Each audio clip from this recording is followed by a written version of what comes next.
My guest today, when I think of him, I think of a lot of adjectives.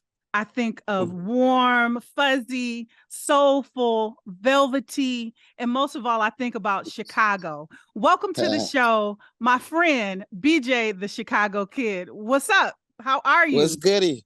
I'm It's happy to be seen again. absolutely. I was Yeah. so happy when I saw you got new music out. And the first Oh, song yes. is Forgot Your Name. Yeah. And when I heard it, it stays, it's such a BJ the Chicago Kid song because I'm moving and I'm grooving, but most of all, the Yeah. lyrics of the song. Yeah. Um, like I said, I want to talk about how this song came about and this new project that you have. But Gotcha. let's go back into let's say this. You haven't left the music scene, but your last project was in 2019. Mhm. How has this time been leading up to this new project that you're doing with Yeti Beats? Very helpful, useful, Yeah. teaching, self-revealing, rebuilding, rebranding, um, self-reflection, more love for my family. Yeah. So much has happened in between that. We went through quarantine and so many different other changes in the world. Quarantine was definitely one of those times that I took to make myself better. Mm-hmm. Check in with myself, the self that don't be on stage, the Right. person that's not in the studio. The balance of making that guy better, because you get him better, everything else gets better. Extending the love for my family and spending more time with them. It's just been so much that has happened that has allowed me to feel like the time is now. You know what I'm saying? Absolutely. Absolutely. Yeah. So you have this new project coming out with Yeti Hmm. Beats. Yeah. Let's talk about how this collaboration came about because you're on his new label. And Yeah. how did y'all meet? How did y'all say let's do this? A friend by the name of Levi Maestro. He's like, man, one of my best friends in the whole world.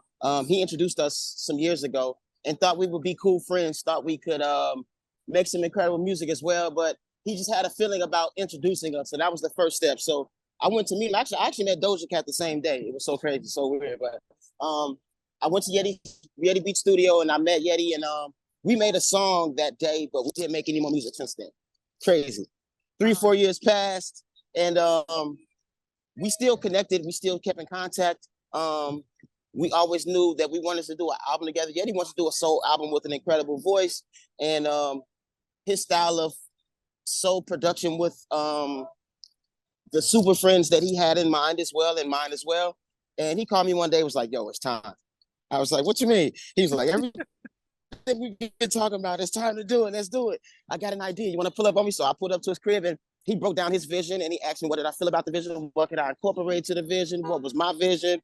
And we kind of put those two heads together and came up with this thing. And we ended up going to Memphis with the Indications and Charlie Burrell. And we all kind of came together and made this incredible project in Memphis at Royal Studios, which is where Al Green created all of his hits Yeah. and the songs that we love that the world doesn't know about. Felt like we were recording in the museum, for real, for real. Everything was the same.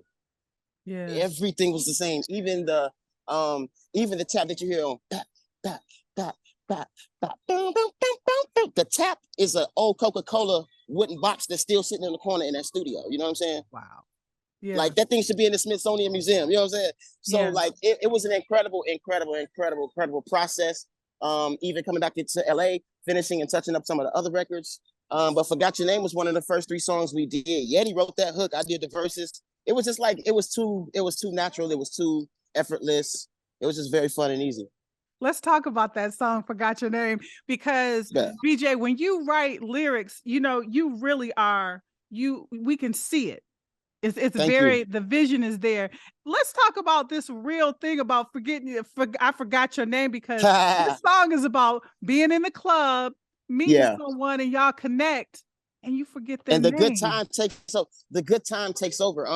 Sometimes if you already having a good time, depending on what time you meet the person, you probably already forgot your name. Who knows? Life be that way.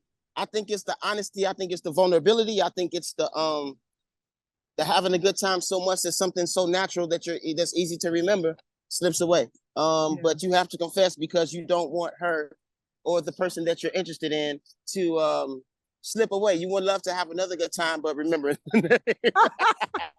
Has that ever happened to you before? Yeah, people have asked me my name a few times in the same night, and I knew it was because they're having a good time, not because of a bad time. Yeah. Yeah. Yeah. People, we definitely went, the more I listen to that song, I'm like, that's really happened. Like a lot of people can relate to that. Your music Yeah. is so relatable. And I want to go back to the time from when your last project to up until now. You've still been busy. You did take time off for family, but you did a lot of collaborations with people like PJ Morton, Kenyon Dixon, Yeah. Eric Bellinger, Yeah. Afrojack, Offset, and stuff like that. Uh-huh. How do you go, because you've been in the game for so long, how do you go about deciding who I want to make music with? A lot of those guys you named, I've been fans of before. We got in the studio, ran into them, and we wanted to get together. I think one of the cool parts about working in this industry too is being somewhere after you put out a project or something that people could love, and the person you never thought would tell you they love it comes to you and tell you they love it. It's gratification. That's a check in itself for your spirit, just to let you know and remind you when you put this stuff out, the wings that's on it can go far, far, far, far, and speak to people way, way far away from you. And I think that's one of the coolest things that allow our conversation, our language as music to just be bigger than us. That's so cool to me. That's so cool to me. And I think any artist that recognize that, I think it helps them accept the responsibility of that microphone, that stage, that light that's on them, you know? Yeah. You've been in the game for a while. You started out very young and you've always repped Chicago. You're in Chicago right now. Yeah. Yes. How is Chicago from when you started, just as a whole till now, for you, just when you go back and forth visiting your home? Every time I'm here, I kick it with my cousins. I'm still the same DJ. I mean, last time I was here, we was at his house chilling, eating pizza, watching the Gervonta Davis fight. So no matter what it is, my family keeps me rooted, grounded. My cousins, we grew up like brothers, so it's not even like distant.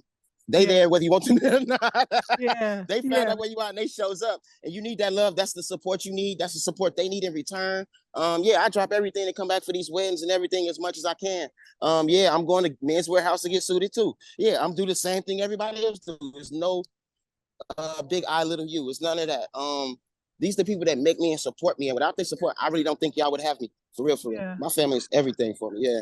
And how is the music scene with the artists? Because it's continued to grow and add on a lot of you all here. Yeah. How have you been able to just stay connected with a lot of your hometown people? Social media, personal phone calls, randomly seeing them coming out my cell and going outside sometimes, and boom, you run into chance or whatever the case may be.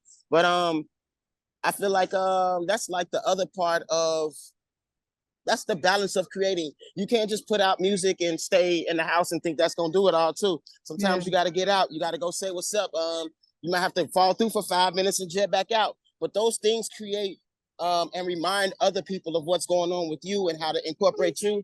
Excuse me. But yeah, I think that's the balance of creating, not just making the music, but getting out to check the climate as well, to understand what's going on, how it's being received. Sometimes you get inspiration for the next thing. Sometimes you remind somebody to give you that check that they actually got on their desk and they need to call somebody for this corporate event. It's so many other things that come with more than just being in the studio. So I'm actually like happy to see what my city is doing, getting outside of my shell, because I am a turtle sometimes. Sometimes I like to be to myself and do my thing and then come outside and have fun with what I do with everybody else. But when I get out, I really get to understand the growth of my city, the potential of my city that is continuously growing, the different voices, the different stories of my city from different artists, because everybody's telling a story from where they're from. Everybody's speaking of, how it is from their area and how they perceive the world from their perspective. And I think the world needs to hear so much more of our perspective, because the most people hear about it isn't from our voice. It's from the news. It's from somebody else that's not from here. It's from somebody else that's that's a fan of this place but don't want to give us the credit. Somebody that's stealing our lingo. Somebody that's stealing how we rock our clothes. It's so much. Yeah, it's a lot of thievery going on. So it's good. And I'm honored that my city can speak for itself and clear the air. But I love this place. It's in my name forever. I'm here right now, man. This me. You know what I'm saying? And what side of Chicago do you rep? I'm the South Side. I'm from the South Side of Chicago. Okay. But my grandma, my cousin stayed over east in Terrytown, and I had cousins from Leclerc Courses over by Midway Airport. And I mean, my family is scattered all over. And because my mom actually had a job that was outside of the neighborhood. Certain grocery stores coming home, she'll see, okay, they got chicken on sale, so we go here for the chicken, but we go back over there for this and that. You know, growing and moving around the city allows you to understand the city and bigger than your geographic circle. So outside of my hood, I mean, we was outside of my hood all the time and in my hood. So my neighborhood love us and the city love us. It's a beautiful thing to get to know this place bigger than what people say. So I try to just, wave my hand at the naysayers and what they be trying to say about this place. It's a beautiful place. Going back, I know when you first started, people would always ask how you got your name, but did you ever have another, a stage name that you wanted to go by? Or was it always, I'm BJ the Chicago Kid?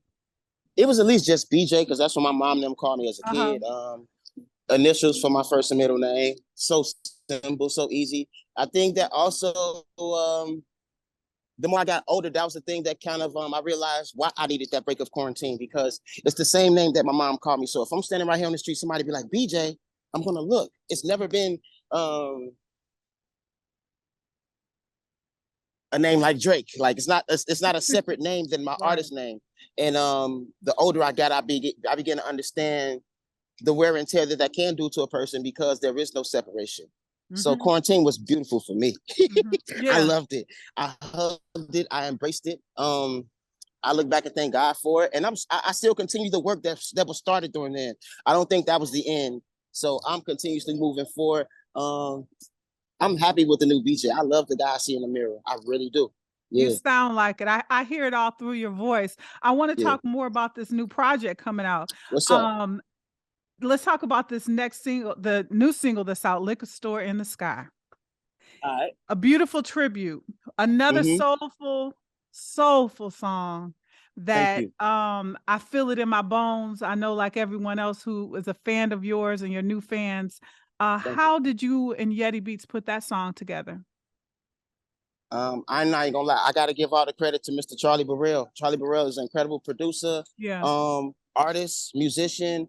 I mean, he's a genius when it comes to the soul music. He kicked off the music first.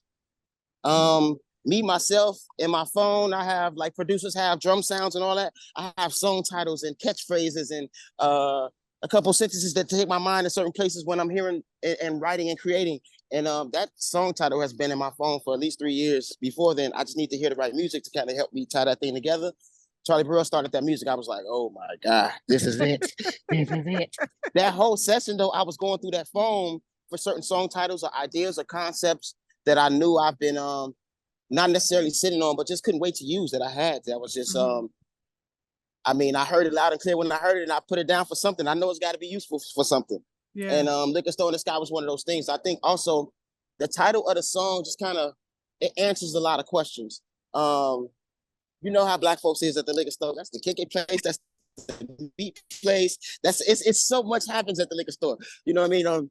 To find that place in the sky, meaning like heaven, that means somebody has passed away that you really love, or somebody you would share a moment like that with, and moments like that with. There was like special moments when y'all would have a drink with somebody, and now they're not here. It's like, all right, we're gonna have another drink, but we're gonna have another one up there at the best liquor store in the world. You know what I'm saying? Yeah. So it's a tribute to somebody that you love in a very raw, strong way. It's not about a pretty miss. It's not about being cute. No, it's straight up raw, South Side, speaking to the world. You know what I'm saying? How one of the people at the end of the song, you have a tribute. You name a lot of people, and the first person was your father, Richard Sledge. How was it recording this song at that studio session for you? Recording a song was easy, but listening back sometimes is hard. Going back to certain places was hard. My pops was that type of father that I could have a drink with that to sit down and I could talk shit with. You know what I'm saying? Yeah. My daddy, he accepted me for me, so we was able to have one of the best relationships before he passed. Every day wasn't the best. No. Yes, we got into it. Yes, there were times where I had to learn for myself. But yeah, it's times that it make you reminisce, but you reminisce about the good times. Nothing bad. Yeah. Honestly, the verses is about a friend that I grew up with in my neighborhood that's from the city. He passed away in a car accident. One of the first losses that I found out is, it steals your appetite, it steals your sleep, it steals your thoughts during the day. Like, I think the close deaths do that. And that was the first one that just kind of robbed me of all my human ability on some just being mobile during the day type thing. And it was just a rude awakening. That was the friend that was my best friend. My best friend was my oldest brother's best friend's little brother. So I was we was best friends, brothers. You know what I'm saying? It was just a crazy, unfortunate thing that happens growing up, but it teaches you about life. It teaches you that life can be the sweetest thing in the world, and then you catch a brick to the face, and you got to keep breathing, you got to keep walking, you got to keep moving through that brick to the face.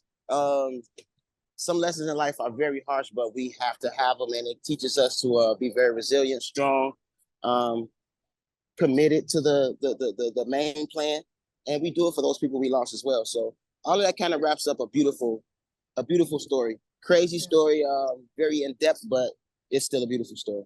That's what you do, though, lyrically. You've always sung about deep emotional songs, and Party, you give us a full scope of life through music. This project, what does it mean for you releasing this? Because it's new times, it's a new chapter, new venture. What does this mean for you with this? This project is very fun. It's more experimental than anything. I'm with a pop producer and I'm a solar R&B artist.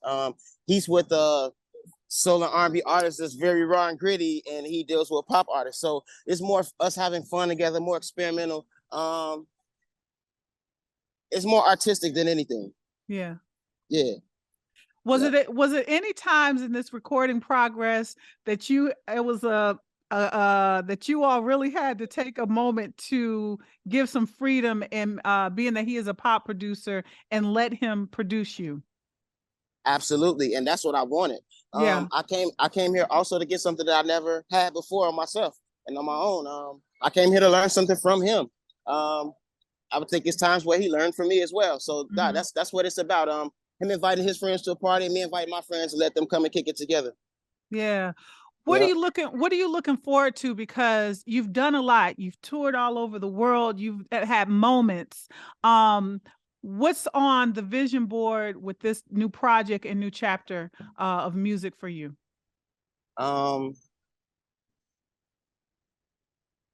It's a lot more in store. I would say that first. I said the because I'm trying to figure out how to say everything that's on my mind at one time. It's a lot. There's so much to come after this as well.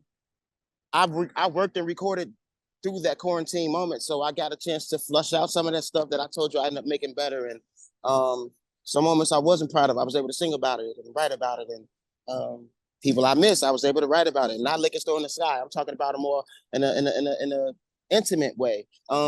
It's so much more to follow this, but those songs kind of help prepare for this Gravy album that I'm doing with Yeti Beats. And man, it's about to be a fun time again, because it's more than this. This is just the beginning, and it's so experimental to the point where even when you hear what's to follow, you understand everything more and more. But because I know what's coming, I can't wait for you to get it all. So I'm taking my time through each step, remembering why I love what I do with this new mind and with this new head, with this new shield, with this new love on me. I think it's like I'm starting over, but doing the same thing on a newer level. It's fun. I love it. We're so excited. And BJ, I want to ask you this. You know, you come from soul. We are just mourning the death of Tina Turner. Who I just saw that. did Tina Turner mean to you musically, for you as an artist? Pioneer. Freaking near. a voice that can do anything. She came from soul music. A lot of people see her as this pop rock thing. Now that ain't what she started. That means she had a few lifetimes in this lifetime. If people understand what they're really seeing, I feel like it'll really dissect in their brain and it'll break it down what's really going on. Even to the movie about her and her life, one of the best. That movie ain't about Ike Turner, even though Mr. Fishburne played an incredible role. That movie is about her and her life. So I feel like in between all of this, if people understand what's really at hand, they'll understand what we just lost. And I think we lost somebody that gave us so much, and we're gonna miss it, but we gotta hold on to that art so dearly. That's the whole purpose of it. For something to be here when they're not here. So we're definitely gonna miss her, man. A true pioneer. Absolutely. You know, the name of my show is The Hybrid Soul with Kelly Kinkaid, and our theme is always, we are the destination for R&B discovery. And I'm loving what we're going to discover about you, BJ, the Chicago Kid, with this new project. I thank you for your time. We are just waiting for this album to just play all summer long. Looking forward to all the stuff that you and Yeti Beats have put together with this beautiful collaboration. I hope to see you soon and cross paths with you in the upcoming months, you know? Okay. As we always do. As we always do. My special guest is BJ, the Chicago Kid. Please follow and support him. New project, new music, new energy. Thank you. Until the next time. Thank you, Kay. Peace, y'all. All right. Take care.